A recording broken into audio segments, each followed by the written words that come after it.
तो सबसे पहले मैं बताना चाहूँगी कि पीसीओएस और पीसीओडी क्या है। अगर हम अपने एंसेस्टर से पूछें कि पीसीओएस क्या है या पीसीओडी क्या क्या है, तो हमारे एंसेस्टर्स यानी हमारी दादी लोग बोलेंगी ये कौन सी बीमारी है, मतलब नई बीमारी है। क्यों? क्योंकि उनके ज़माने में ये बीमारी होती ही नहीं थी। बट आप यकीन नहीं करेंगे, इंडिया में आज हर 5 में से एक लड़की को पीसीओएस या पीसीओडी की प्रॉब्लम है। अब ये पीसीओडी होता क्या है? दोनों सेम है। अब आप नाम सिर्फ अलग कर सकते हैं, जिसको बोलते हैं हम पॉलीसिस्टिक ओवेरियन सिंड्रोम या पॉलीसिस्टिक ओवेरियन डिसऑर्डर। और ये बहुत ही ज़्यादा, मतलब ये बहुत ही क्रूशियल मतलब हो गया है बीमारी आज के टाइम पे। और इतना ज़्यादा ये आज के टाइम पे कॉमन हो गया है क्योंकि हमारी लाइफ स्टाइल बहुत ज़्यादा ख़राब हो गई है। आप अगर डॉक्टर के पास जाएंगे तो वहाँ पर आपको वेरियस चेकअप के लिए कहा जाएगा, जैसे कि सोनोग्राफी कराया जाएगा, एफएसएच ब्लड टेस्ट कराया जाएगा। ब्लड टेस्ट में आपको एफएसएच, एलएच, इसके बाद टेस्टोस्टेरोन जो ब्लड में होता है, इंसुलिन, थायराइड, ये सारे टेस्ट आपको कराने पड़ेंगे। एंड देन आपका डिटेक्ट होता है कि आपको पीसीओएस की प्रॉब्लम है या पीसीओडी की प्रॉब्लम है, जो कि एक मतलब, और उसके बाद ये भी कहा जाता है कि ये क्योर नहीं किया जा सकता। बल्कि ऐसा नहीं है, आपको मेडिसिन पे रहने की ज़रूरत नहीं है। अगर हम लाइफ स्टाइल, जब ये बीमारी लाइफ स्टाइल की वजह से आ रही है, तो डेफिनेटली हम अपने लाइफ स्टाइल को सही करेंगे तो हमारी ये बीमारी भी ख़त्म हो जाएगी। तो यहाँ पर क्या करना होगा, हमें कुछ अपनी बॉडी को समझना होगा। और आई होप कि मैं कुछ चीज़ों को बताऊंगी जिसको कि आप यूज़ करके डेफिनेटली अपने लाइफ स्टाइल को चेंज करेंगे और आपको पीसीओएस और पीसीओडी में खाने वाली जो दवाइयाँ होती हैं 21-21 दिनों की, उस दवाइयों से आपको छुटकारा मिलेगा। और ये मेरा पर्सनल एक्सपीरियंस भी रहा है। तो समझते हैं पहले कि ये होता कैसे है और इसके कैसे लक्षण दिखते हैं, कैसे पता चलता है कि पीसीओएस या पीसीओडी है। साथ ही साथ आप आज के ज़माने में देखेंगे तो इतना ज़्यादा आईवीएफ के जो सेंटर्स बने हैं, पहले नहीं होते थे। आईवीएफ के सेंटर्स क्यों बने हैं? एक तो ये डर का बिजनेस हो जाता है, दूसरा जो कपल्स बच्चा चाहते हैं तो उनको भी किसी ना किसी तरह से तो चाहिए ही, तो उस आईवीएफ का फ़ायदा भी डॉक्टर्स बहुत अच्छे से निभाते हैं। मतलब थैंक्स टू डॉक्टर कि उसके थ्रू भी बच्चा हो जा रहा है, लेकिन अगर हम नेचुरली क्योर कर ले तो डेफिनेटली आपका खुद का भी फीमेल बॉडी भी बहुत सही रहेगा। तो पीसीओएस और पीसीओडी में होने वाले सिम्टम्स क्या हैं, कैसे पता चलेगा कि आपको टेस्ट कराना चाहिए अपना कि पीसीओएस या पीसीओडी है? सबसे पहले तो आप वेट गेन करना शुरू कर देंगे। वेट आपका एक्सेस अमाउंट में मतलब बढ़ता ही जाएगा, और कितनी भी आप एक्सरसाइज कीजिए आपका वेट गेन होगा। आपको एक्सरसाइज करने का मन नहीं करेगा। बहुत सारे लोगों ने मुझसे कहा था कि पीसीओडी के लिए कोई दवा मत करो और कुछ भी मत लो, कोई भी सप्लीमेंट्स नहीं लो या कुछ भी मत करो, बस पीसीओडी के लिए एक्सरसाइज करो और पीसीओडी सही हो जाएगा। बट ये कहना आसान होता है दूसरों के लिए, खुद की बॉडी पे होता है तो बहुत मुश्किल होता है, क्योंकि उस टाइम पे आपकी बॉडी में ना एनर्जी ही नहीं रहती है कि आप कोई एक्सरसाइज कर सकते हैं। तो वहाँ पर एक्सरसाइज आप तब करेंगे ना जब आपकी बॉडी में एनर्जी का लेवल रहेगा, आपकी बॉडी हिलने डुलने का मन करेगा, तब आप करेंगे। दूसरी चीज़, वेट गेन के साथ साथ क्या होता है कि फेशियल हेयर्स बहुत ज़्यादा एक्सेस अमाउंट में ग्रो होने लगते हैं।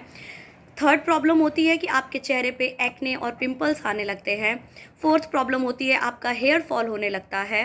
फिफ्थ प्रॉब्लम होती है, और जो कि सबसे मेजर प्रॉब्लम होती है, कि जो आपका जो साइक्लिक पीरियड है वो डिस्टर्ब हो जाता है। तो ये सबसे मेजर कॉजेज़ होते हैं कि आपको पीसीओएस या पीसीओडी के प्रॉब्लम्स हैं। और ये शॉर्ट टर्म के लिए नहीं दिक्कत करता है, ये लॉन्ग टर्म के लिए दिक्कत करता है। इसी वजह से फीमेल जो है बेबी कंसीव नहीं कर पाती हैं, आगे चल कर के उनको और भी बहुत सारी बीमारियां हो जाती हैं, क्योंकि ओवेरियन सिस्ट हो जाता है। और सिस्ट का मतलब होता है गांठ पड़ जाना। तो उससे सिर्फ एक यही प्रॉब्लम नहीं है कि बेबी नहीं हो सकता है, बल्कि उससे खुद की बॉडी को भी बहुत प्रॉब्लम हो सकता है, जो आगे चल कर के कैंसर जैसी बीमारियाँ भी बन सकता है। और ओवरी का कैंसर जो है वो आज के ज़माने में बहुत ज़्यादा परसिस्ट कर रहा है। तो ये, अब ये तो हो गए इनके लक्षण, कि इन लक्षणों से हम समझ सकते हैं, अगर आपके फैमिली में किसी को हो तो आप इन लक्षणों से समझ सकते हैं कि हाँ, हमें इस बात का ध्यान रखना चाहिए। और इस बात में कोई भी शर्म नहीं है कि हम मेल हैं, हम भाई हैं, पापा हैं, तो अपने बच्चे को कैसे कहेंगे, क्योंकि ये सबसे ज़्यादा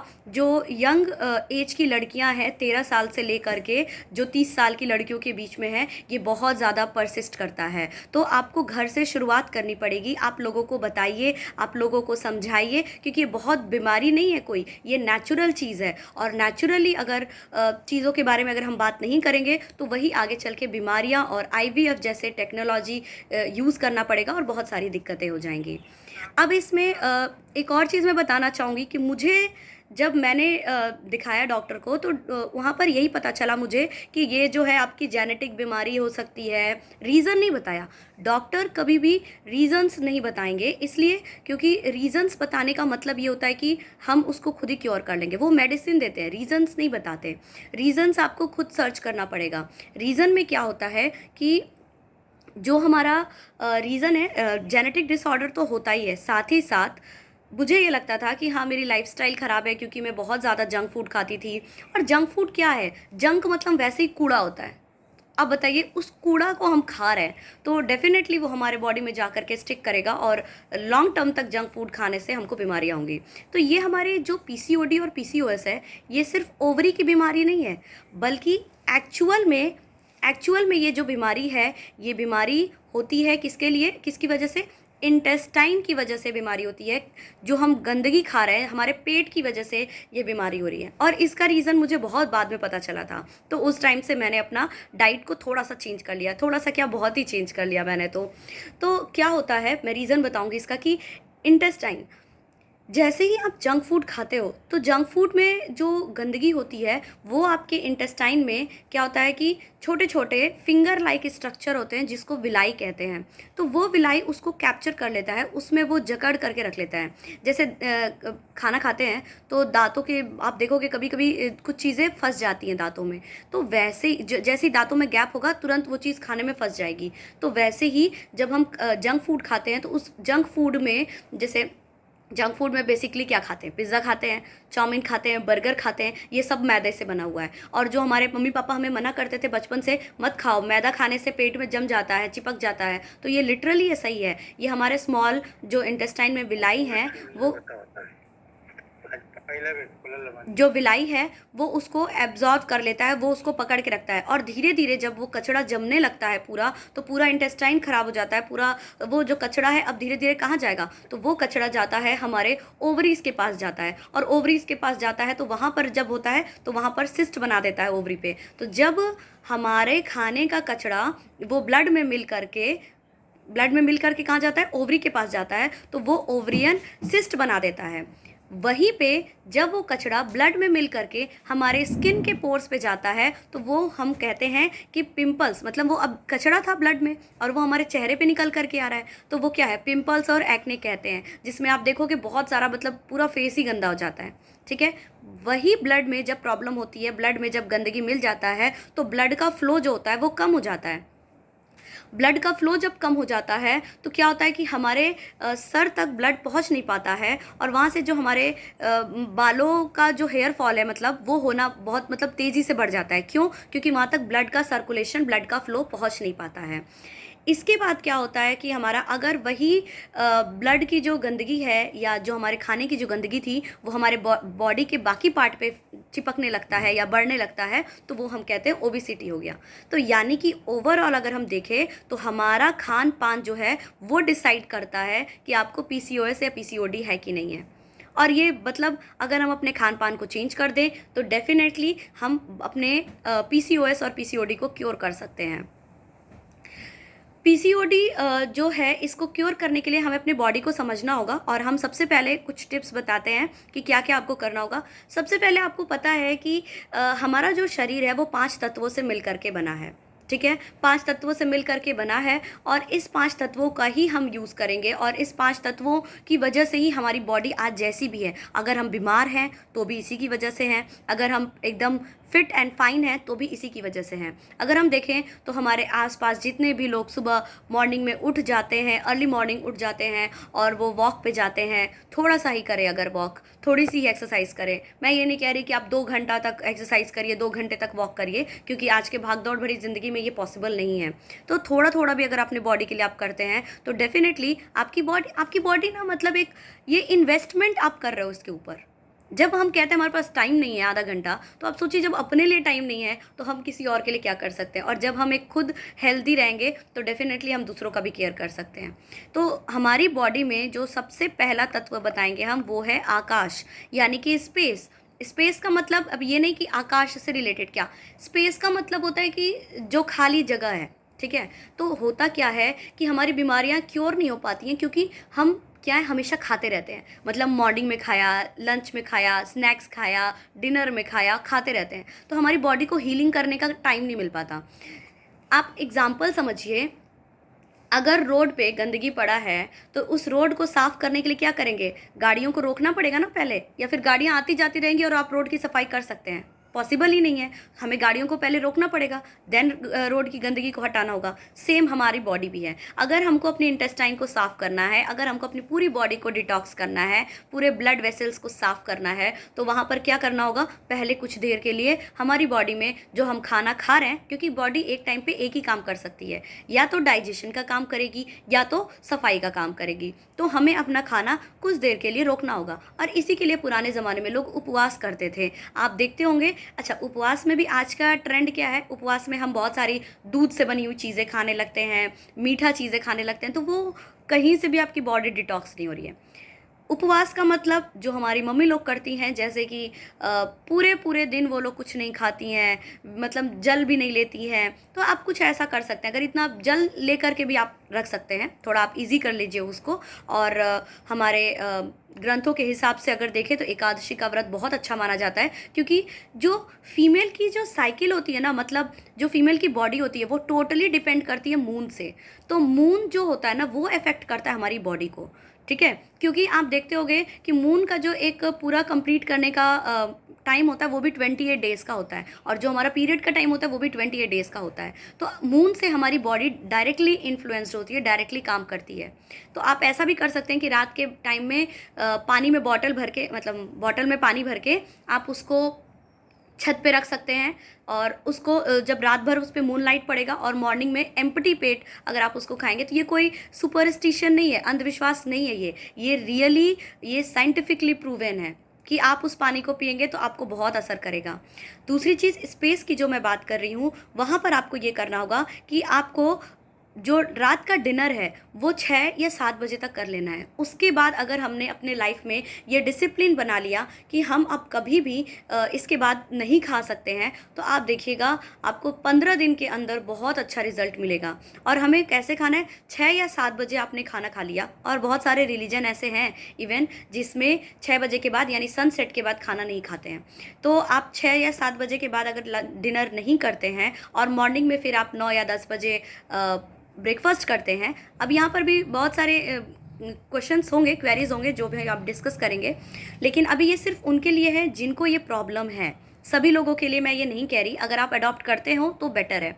तो 6 या 7 बजे आपने डिनर किया और उसके बाद नेक्स्ट डे आप मॉर्निंग में 10 बजे तक ब्रेकफास्ट करते हैं, तो डेफिनेटली जो ये बीच का गैप है ना, इस टाइम पे आपकी बॉडी हीलिंग का काम करेगी, सफाई करने का काम करेगी, और जब आपके ब्लड साफ़ हो जाएगा तो आपको एक्ने जैसी प्रॉब्लम नहीं होगी, आपको ओबेसिटी नहीं होगा, और बहुत सारे समस्याओं से आपको छुटकारा मिल जाएगा।